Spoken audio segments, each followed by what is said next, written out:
น้ำ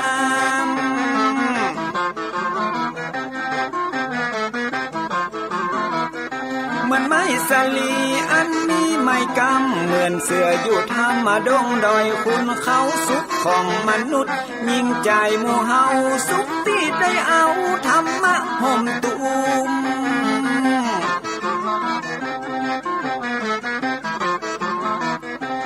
ใจคนใดมีธรรมห่อหุ้มใจคนนั้นจุม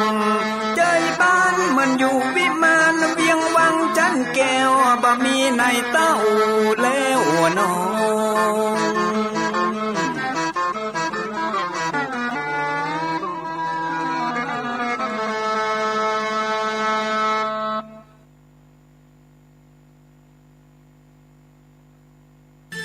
ก็ขอยกมือ10 นิ้วกราบนบน้อมอย่างพระติรัตนแก้วเจ้าตั้ง3 ประการอันมีพระพุทธพระธรรมพระสงฆ์อันเป็นสรณะที่เปิ่งที่เคารพนับถืออันสูงสุดในชีวิตกราบคารวะแตบไตไวยสาปารมีธรรมพระมหาเถรานุเถระเจ้าคณะพระสังฆาธิการ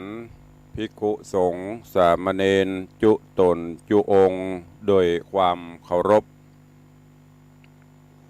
เจริญสุขเจริญปอนปอออกไม่ออกศรัทธานาบุญตินจองห้องวัดจุหนุ่มเท่าใจยิงก็ขอน้อมต้อนรับทุกท่านเข้าสู่รายการมรดกธรรมกำเมืองและสาระธรรมกำเมืองต่างสถานีวิทยุกระจายเสียงพระพุทธศาสนาแห่งชาติและสังคมคลื่นเพื่อการศึกษาพระพุทธศาสนาและวัฒนธรรมคลื่นพระพุทธศาสนาและจริยธรรมส่งสัญญาณออกอากาศต่างสถานีวิทยุวัดฝ่ายหินตำบลสุเทพอำเภอเมืองเชียงใหม่จังหวัดเชียงใหม่ในระบบคลื่นความถี่ FM 104.50 เมกะเฮิรตซ์สถานีวิทยุคลื่นพระพุทธศาสนาและจริยธรรมในความอุปถัมภ์ของมูลนิธิพระบรมธาตุเจ้าดอยสุเทพส่งสัญญาณกระจายเสียงในระบบคลื่นความถี่ FM 96.0 เมกะเฮิรตซ์พร้อมกันนี้ก็ขอยกมือ10 นิ้วกราบถวายการต้อนรับและเจริญพรต้อนรับครูบาอาจารย์ท่านเจ้าพระเจ้าประสงค์องค์สามเณรตลอดจนปอออกแม่ออกศรัทธานาบุญอุบาสกอุบาสิกา FC แฟนรายการทุกรูปทุกท่านที่ได้เข้ามาติดตามรับชมรับฟังทั้งภาพและเสียงการไลฟ์สดทาง Facebook ไลฟ์ของสถานีมรดกธรรมวัดวังสิงห์คำ Facebook ไลฟ์ของธรรมะคลายเครียด Facebook ไลฟ์ของธรรมะภาคเหนือ Facebook ไลฟ์ของอาจารย์พระครูสมุวิศวัตวรกิโจ Facebook ไลฟ์ของทีวีวัดฝ่ายหินตลอดจนหน้าจอ Facebook ไลฟ์ของ FC ญาติธรรมแฟนรายการทุกท่านที่ได้เข้ามาแล้วก็เมตตาแชร์เสียงธรรมแชร์เสียงบุญนี้ไปยังกลุ่มเพื่อนๆของท่านกราบขอบพระคุณท่านผู้อำนวยการสถานีเจ้าหน้าที่ช่างเทคนิคทุกสถานีขอบพระคุณญาติธรรมทุกท่านที่ได้ให้กำลังใจรายการนี้ดำเนินโดยกล่าวกับผมอาตมภาพพระครูวิสิทธิ์ศรีลาภรณ์ตุลงในวังเจ้าคณะตำบลป่าแดดเจ้าอาวาสวัดวังสิงห์คำตำบลป่าแดดอำเภอเมืองเชียงใหม่จังหวัดเชียงใหม่เป็นผู้ดำเนินรายการปะกันเป็นประจำตั้งแต่เวลานี้เป็นต้นไปจะได้น้อมนำเอาเสียงธรรมะแบบปืนบ้านล้านนาภาษากำเมืองมาเทศนาฮือทุกท่านก็ต้องขอประทานอภัยสุมาอภัยสำหรับญาติโยมที่ อยู่ในภาคอื่นบางท่านก็อาจจะรับฟังภาษาถิ่นภาษาเมืองเหนือรู้บางท่านก็อาจจะฟังรู้บ้างไม่รู้บ้างบางท่านก็อาจจะฟังไม่รู้เลยก็ติดตามรับฟังกันไปเรื่อยๆฟังวันละนิดวันละหน่อยเดี๋ยวก็จะรู้ศึกษาค้นคว้าไปก็จะเป็นกำไรชีวิตสามารถที่รู้ทั้งภาษาภาคเหนือภาคกลางภาคอีสานภาษาต่างประเทศภาษาอังกฤษเราศึกษาได้แต่นี้เป็นภาษาถิ่นภาษาที่บรรพชนเราได้นำมาใช้ในถิ่นต่างๆอันนี้ตุลุงก็ต้องขอแจ้งให้ทุกท่านตัวเองวันนี้เจริญปอนเจิญปอออกแม่ออกศรัทธานาบุญเจ้าข้าทั้งหลายได้สดับรับฟังเป็นลำดับไปณโอกาสบัดนี้เดี๋ยวก็วันเดี๋ยวก็คืนเดี๋ยวก็ตื่นเดี๋ยวก็ตายเดี๋ยวลำบากเดี๋ยวสบายเดี๋ยวก็ร้ายเดี๋ยวก็ดีประเดี๋ยวต้องไปสู่โลกหน้าเดี๋ยวต้องลาจากโลกนี้รีบเร่งทำแต่ความดีอย่ารอรีว่าเดี๋ยวทำขอยกมือ10 นิ้ว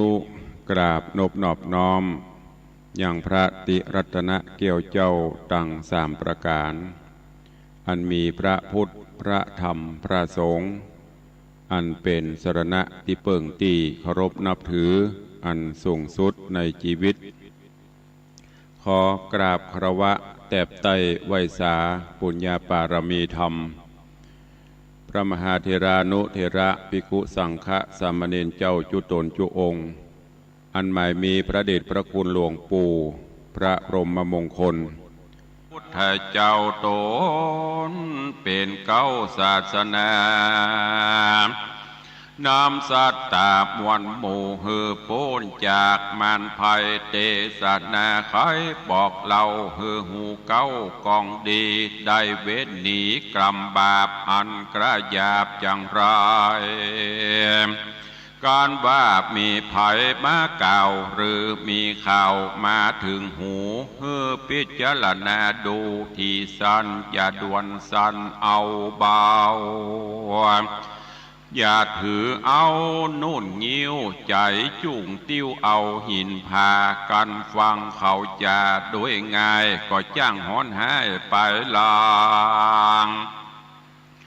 ทุกปะปังจ่องหอยได้ตำก้อยเครื่องกาพองก็จะฮือใดพ้องก็ไกลฮือเสียแม่นลูกเมียมากล่าวอย่าฟังเฝ้าตัวตา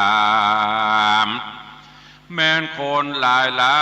ำใหญ่น้อยมากล่าวถอยกรรมดีว่าตนบุญมีมาเกิดตนเจ้าว่าตนผาเสดมีมาจุงพิจารณาสันส่องฮือแม่นจ้องกองดีดังราชสีห์ตัวหนึ่งเราอยู่ป่าเศร้าหิมพานต์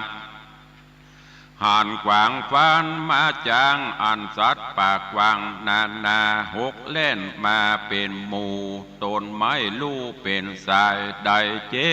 บลายไม่มาดก็โอกาสจะทำใครหูความเก้าเหตุหือเข้าโป้นเขตเครื่องขีดังนิยายมีแต่ก่อนเจนปูมอนปิตา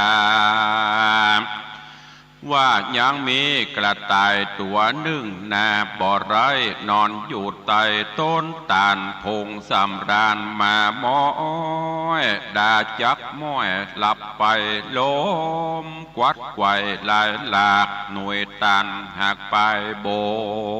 น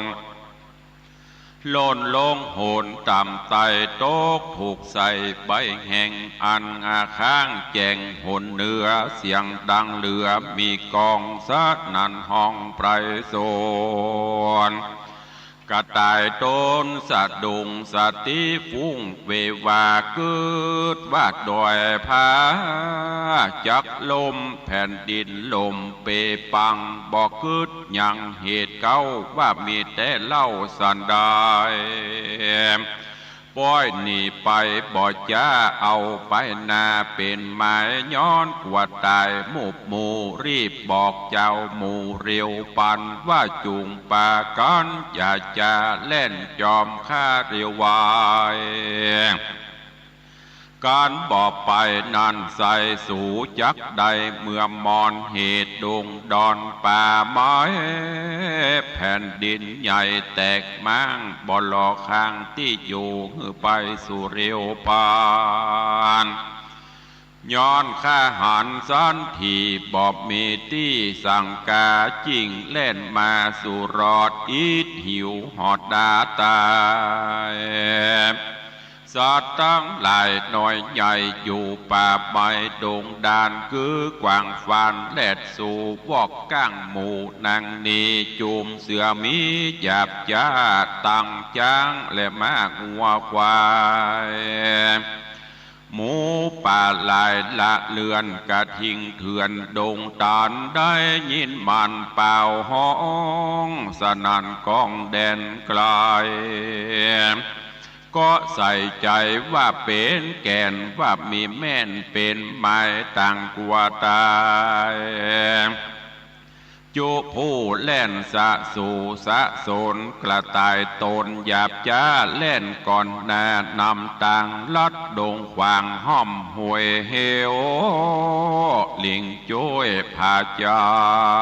นไม้โดงตานน้อยใหญ่หักล้มไขว้เปปังมีเสียงดังกระคลื่นดังจากฟื้นโดงรีตีนั้นราชสีอาจกลาเอวสอดลาดดงดานหันกวางฟันแรดจ้างวอกวีกังนางนีทางเสือมีลิงเมนโหกวิ่งเต้นตามกันเสียงเนืองนั้นมีกองสัดนันห้องดงรามก็จะถามใครหูว่าสู่ม้วนหมู่ต่างหลายเล่นพันภายสะเศร้าจักไปสู่ดาวแดนใดหรือมีภัยน้อยใหญ่เดือดห้อนไม่สั่งจะจุงใครจะบอกเล่าถึงเหตุเก้าตามมี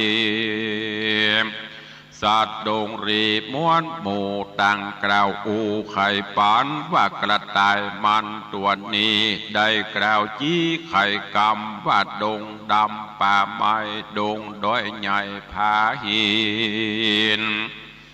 พื้นแผ่นดินใหญ่กว้างจักแตกมั่งขจายการสู่ตั้งหลายเนิ่นจะเตี้ยงความหน้ามรณากระต่ายจะบอกกล่าวก็ฟังเฝ้าภายพันแล่นตัวมันบ่จ้าเหนียวกลัวความนาตายหนีราชสีอาจกล้าบ่ได้จ้าจะทามว่าดูรากระต่ายดงรามตัวปูมึงได้หูและหันวาดในดงตันใหญ่กว้างแผ่นดินลมแมงในจาจิงใครจะกล่าวอูบอกเจ้าหมู่ตั้งหลายกูนี้หมายใครพอฮือแจ้งต่อกับตาจุงไกลกราปอกเต้าไปที่เก่าบัดเดียวกระต่ายดงเขียวหยาบจาก็กล่าวว่ากำไปข้าแด่เจ้าดงไพรตัวอาจข้าบ่มรณาเป็นทีย้อนเฝ้าหนีกลาพรากยิงโป้นจากต่างตายข้าบ่หมายคืนสู่ยังที่อยู่เดิมตีราชสีเถื่อนท่อองก็ส่งเสียงห้องเร็วปานคมขนาบมันบ่จ้าว่ากูจักฆ่ามึงตาย มึงอย่าหมายเล่นหลีไปอยู่ที่แดนใดกระต่ายดงไพรนั่นใส่กันราชสีห์ใหญ่ห่มขนาบสันทะถาบยินกลัวก็ก้มหัวหมอบอยู่บ่จังกล่าวอูไข่กำแล้วเฝ้านำไปนาป่าเจ้าป่าราชสีห์ตั้งสัตว์ดงรีน้อยใหญ่หมื่นตัวได้เป็นตรารีบไกลกลาไปสู่ยังที่อยู่ต้นตาลกระต่ายดงดานนานแล้วก็บอกเล่าตามมีราชสีห์กวาดหูว่ากระต่ายลับอยู่สำราญมีหน่วยตาลตกใส่ใบตาลใหญ่อันแห้งข้างอยู่แจงหนเนือเสียงดังเหลือใจจ้าดังฟ้าผ่าลงมากระต่ายนี่นาลับอยู่บอกวาดหูคิงโตนใจเวบนไหวหวานกึดดอยลั่นจักลมปัทวีลมทลายยินกลัวตาหมู่โมจิงบอกเจ้าหมู่บ้านเดียวต่างรีเปรียวเล่นกว่าลัดดันป่าดงนาเหตุสัตว์นานาหน่อยใหญ่บ่อพิจารณาไข้หันใส่ต่างใส่ใจแน่มันว่าเหตุนั้นมีมาดังมันจากกล่าวอูจริงแลนสะสู่สะโซนโกลักหนอันใหญ่เกิดขึ้นไข้ลวงลายพ้องบำบายโมยมังบ่หลอกข้างลำบากแข้งขาหากอุดการเดียวย่างหันเสสามตุกปักคำจ่องหอยได้ตามก้อยเครื่องขี่ราชสีเจ้าป่าหูแจงกว่าจุอันก็ให้ปันบอกเล่าฮือสัตว์ป่าเศร้าดงเรีได้รีบหนีขึ้นสู่ในที่อยู่ภัยมันก็มิหันและนามูลลาสถามวนหมู่อันพร้อมอยู่ฟังธรรมได้ดาจำติดต่อบอกขาดคอบทใดกรรมจากใครสอนกล่าวว่ากันมีข่าวมารอดหูฮือขนิงดูสันทีฮือแมนตี้กองทำได้ยินกรรมกล่าวอูแม่นลิงลูดตัวลมการบ่สมมักไฟป่าเอาไม่เครื่องชีล้างเตื้อมีคนบาปใจกระยาบปลาเอาคำขามาล่อคือแหวนเกี่ยวก้อเจียงคานซ้อยสังวานกล้ามากที่แต่หากของเก๋มีเหลี่ยมเล่บอดไรสั่งเก็บไว้บ่สั่งเก็บได้บ่จะตัดสองนะเรารามีมาจาลายแหล่สั่งกล่าวแก่กรรมดีว่าคำขามีก้าใหญ่เฮานิสัยตังสองเก็บได้ของกามากสองเฮาหากเสมอกันกวนจักป่านบิดแบ่งหือถูกแห่งกองธรรมขอเอาคำนี้เล่าไว้กับเจ้าสันเดียวข้าจักเรียวคืนสู่ยังที่อยู่เกหามย้อนบูตาอย่างน้อยพงอ่อนอ้อยเยาว์ใบหรือแสงจากไข่นันนี้อย่ากล่าวจีจะกล่าวจีนานาคือเราราไฟเอือได้ลงเชื่อตัวตามยังจากำงามกล่าวถอยอันว่าใส่ซอยทำมาโรงเครื่องประดับองค์นี้ใส่ขอเงินไว้ปั่นค่า เกิงนึ่งก้าคำขากันเราราเชื่อง่ายจกเงินใจมันไปได้คำใส่นานแล้วเตียย่อมเปล่าสูญโยเป็นตัวโคบ่อน้อยไหลหลังถอยตัวจอมได้คำปอมด้านใส่ป่าหือได้มองผ่านแถมประการหนึ่งเล่าหูกึดเล่าขนิ่งหมายว่าการยิงใจใหญ่หน่อยมากล่าวถอยจะใครจักจวนไปนั่นนี่ทำงานที่สบายเงินหลายจักได้วันเกิดไข่ไปยาวแม่นด่วนเปล่าหาดเฮารีบฟังเฝ้าโดยไปจากตุกใจเมื่อซอยได้ตำก้อยทาโรนกวนพอโตนตัวเก่าว่าเฮานี่เล่าสันได้คนใกล้ไก่ผู้อื่นมีอ่านหมื่นถึงแสนพับไว้แดนมวลหมู่มีความหูนักหนารูปโสภางามอาจสั่งบอกโอกาสเอาไปเป็นสันใดนั่นใส่มาใครใดตนเฮาข้านิงเอาดังนี้เอาเป็นที่พิจารณาเฮือเมินตาพ่อกวางกึดอาจอ่างไปยาวสืบสานสาวทวนที่ฮือแม่นที่ตามกองพองก็ปองฮือใดพองก็ไกลฮือเสียแม่นหันเฮดิ่งโลเชื่อกำอูตามลมกันผสมดังอ่างได้วิดว่างเครื่องขีจุมคนดีมีมากคนให้หากมีลายตั้งยิ่งใจหนุ่มเทาดังปราดเจ้าอติตาจะสอนมาบอกจี้ว่าฮือเฮานี้ยังเชื่อใจไฟเอือต่างดีเชื่อว่าพระมุนีปิ่นเกลาคือพระพุทธเจ้าเรารา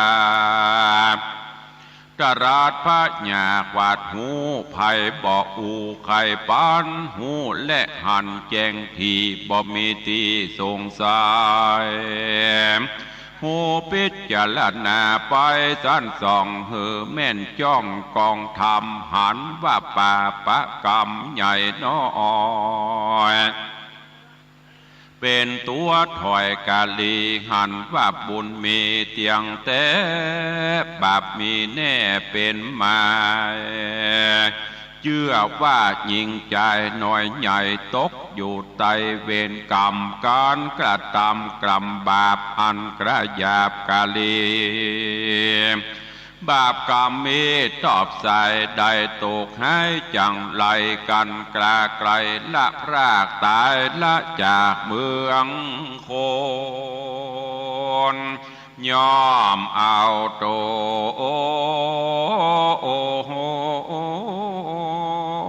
ตกทอดลงสู่รอดอเวจีการกระทำดีนั่นใส่สร้างบุญไว้บอกขาดบ่ประมาทลาสาบุญจักป่าส่งอยู่เฮือได้อยู่เจยบานย่อสุขสำราญข้ามเจ้าบ่โศกเศร้าเครื่องขี่ก้อนตายหนีกลาพระดับจิตจากเมืองคนย่อมเอาโตนไปเกิดจานฟ้าเลิศเมืองสวรรค์บ่อยาเจรณามูลลาดศรัทธามวลหมู่ตีพร้อมน่าอยู่ฟังธรรมฟังแล้วจำจดชื่ออย่าได้เหือหายนี้ดังบาลีแต่ไทยอันตังไว้ว่าสุดสู่สังละพเตปัญญังอัปปมัตตังวิจักขโน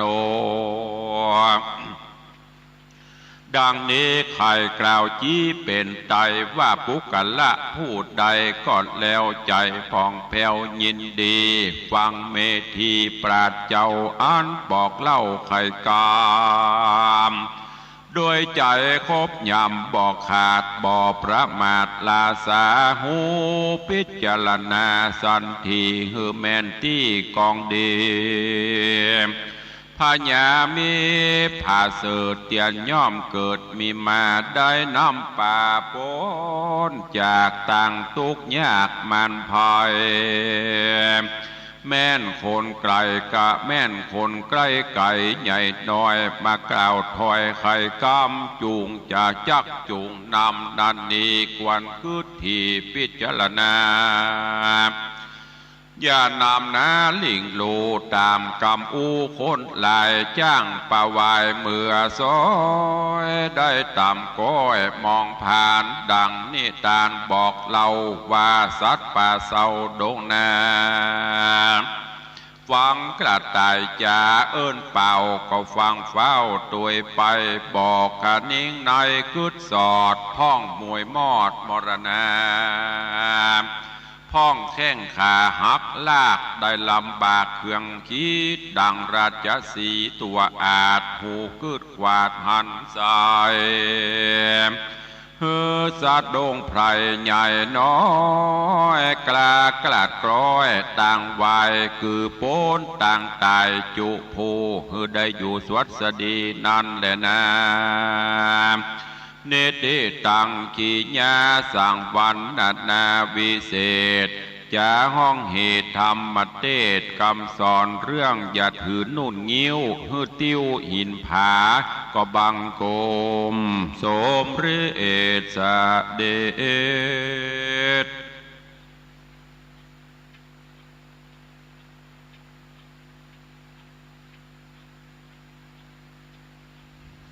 วันนี้ก็เป็นวันพระวันศีลศีลที่สองของการเข้าพรรษาวันนี้ญาติโยมศรัทธานาบุญก็ไปวัดไปวาจำศีลกินตาลปั่มเปงภาวนาตามภาระหน้าที่ของเจ้าพุทธเข้าพรรษามีถึงหมดกัน13ศีลศีลนี้เป็นศีลที่สองแล้ววันเวลาวัดรวดเร็วแล้วก็วันนี้ก็เป็นวันหยุดพี่น้องศรัทธานาบุญแต่ละวัดแต่ละวาก็คงจะหลายคงจะไปร่วมบุญกุศลบำเพ็ญภาวนาในช่วงเจ้าก็มีการทำบุญตักบาตรตามวัดวาอารามต่างๆกูวัดกูวาเนอะในช่วงกลางพรรษานี้เป็นโอกาสที่หมู่เฮาทั้งหลายได้ร่วมประพฤติวัดปฏิบัติธรรมถ้าวันพระวันศีลไปตรงกับวันหยุดก็จะเป็นโอกาสเวลาที่ญาติโยมได้ไปฟังน้ำฟังธรรมไปประพฤติวัดปฏิบัติธรรมกันก็ขอเจริญปอนเนอะทำบุญสูญตานเป็นบาทำบุญไปเตอะมันบ่สูญหายจักสุขสบายต่อเต้ากลุ่มเท่าทำบุญไปจิตใจเฮาเบิกบานแจ่มใสอย่างที่ครูบาอาจารย์เพิ่นเคยชี้แนะชี้นำบุญคือความสุขใจทานคือการให้คือการฮื้อปันถ้าเฮาฮื้อปันสละสิ่งของเฮาด้วยจิตใจอันเป็นบริสุทธิ์ยกใส่เกล้าใส่หัวสัจจะอธิษฐานทำบุญสูญทานไปทำแล้วจิตใจเฮาเบิกบานนั่นแหละบุญกุศลเกิดขึ้นแต่ถ้าทำมาอย่างก็ตามจิตใจขุ่นมัวจิตใจเศร้าหมองนั่นแหละคือบาปเกิดขึ้น เพราะฉะนั้นก็เลือกเอาทำในสิ่งที่เป็นประโยชน์นะทำในสิ่งที่เป็นบุญเป็นกุศลนำมาซึ่งความสุขใจนำมาซึ่งความสุขมาสู่ตัวเองและครอบครัวตลอดจนสังคมและประเทศชาติเขาก็จะอยู่กันอย่างสันติสุขและที่สำคัญนั่นการนำเอาศีลคือข้อวัดปฏิบัติหลักมวลมนุษยชาติก็คือหลักศีลห้าเป็นเบื้องต้นน้อมนำไปประพฤติปฏิบัติถ้าทุกสถานที่ ทุกบ้านทุกจองทุกท่านทุกคนมีศีลห้าเหมือนกันหมดโลกนี้จะน่าอยู่บ้านนี้เมืองนี้ก็จะมีความสุขแต่ปัจจุบันนี้ศีลธรรมที่เฮาท่านทั้งหลายมักจะได้ยินว่าศีลธรรมมันเสื่อมแต่ที่จริงแล้วหลักธรรมคำสอนหลักศีลหลักธรรมนั่นบ่ได้เสื่อมหายแต่เฮาบ่ได้เอามาปฏิบัติต่างหากเฮาปากันละเลยเหินห่างจากศีลจากธรรม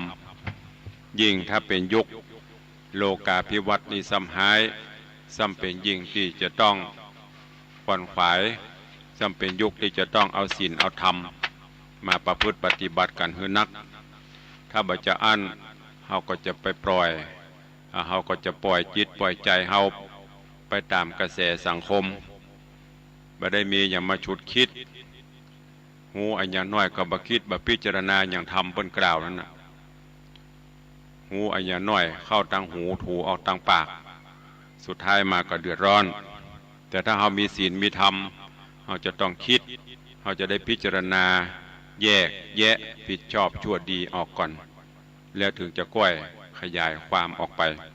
เพราะฉะนั้นก็ฝากไว้กับบ่ออกไม่ออกศรัทธานาบุญทั้งหลายเนอะได้ประพฤติบัติปฏิบัติธรรม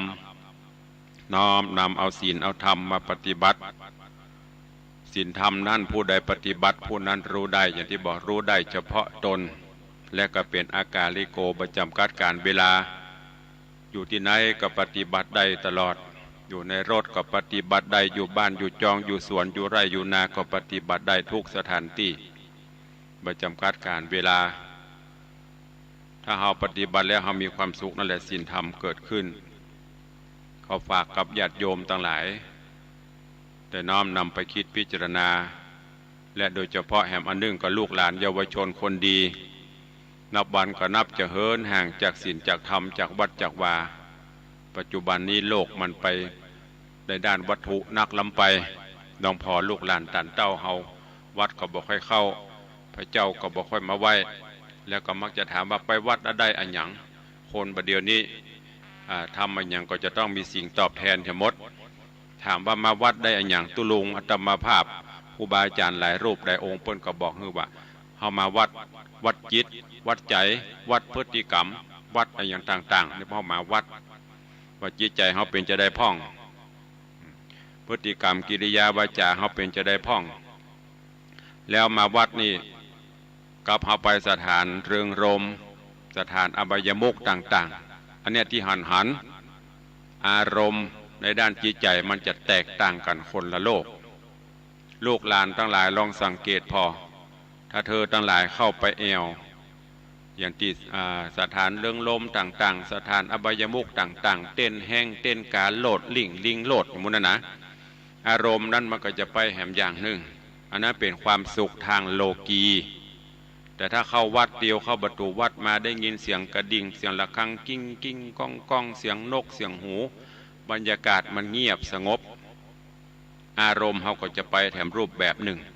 จิตใจเขาก็จะเยือกเย็นไปแถมแบบหนึ่งอันนี้คือที่หันไม่ต้องไม่ได้เนี่ยมันได้ยถาสปีแต่เขาก็สัมผัสได้ละแล้วแถมอย่างนี้ลองเขาไปห้างสรรพสินค้ากะกำกระเช้าอย่างอันหรือบ้านก็ยูรถเข็นอันยูไปเก็บใส่เก็บจงกระเดียมมาถึงที่พนักงานคิดเงินที่แคชเชียร์เพิ่นคิดเงินปอดทศดุ้งยั่วโจกจ่ายแต่มาวัดนี่บริเสียงจะห้อมก็ได้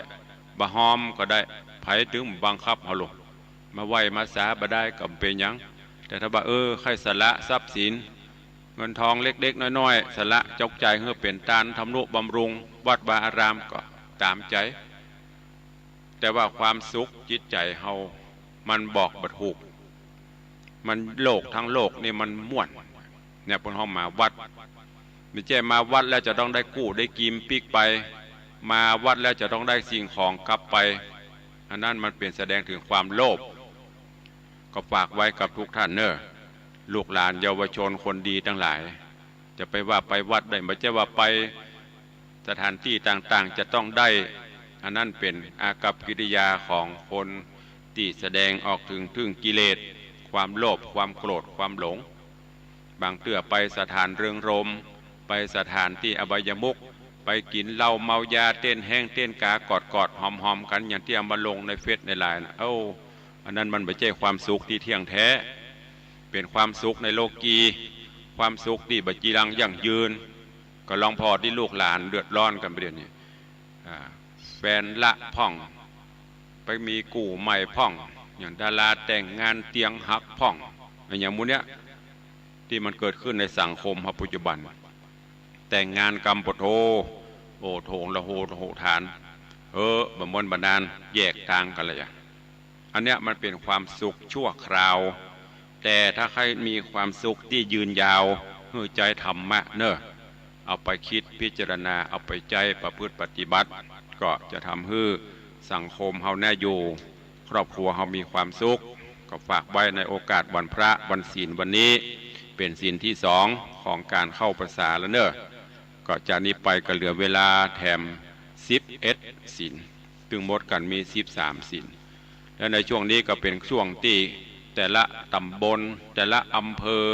เพิ่นจะมีโครงการต่างๆในการเผยแผ่ธรรมะบอกว่าจะเป็นโครงการธรรมะสัญจรบอกว่าจะเป็นโครงการพัฒนาคุณภาพชีวิตของอย่างตามอำเภอสระปีโครงการรถด่วนขบวนพิเศษของกลุ่มหนุ่มสาวแต่ละวัดแต่ละวาเพิ่นก็มีชื่อโครงการต่างๆแต่ละตำบลก็เจอเนอะไปร่วมกิจกรรมรวมพลังชาวพุทธวันนี้เวลาหมดเวลาละก็ขอนำรายการจากญาติโยมศรัทธาไปก่อนเนาะ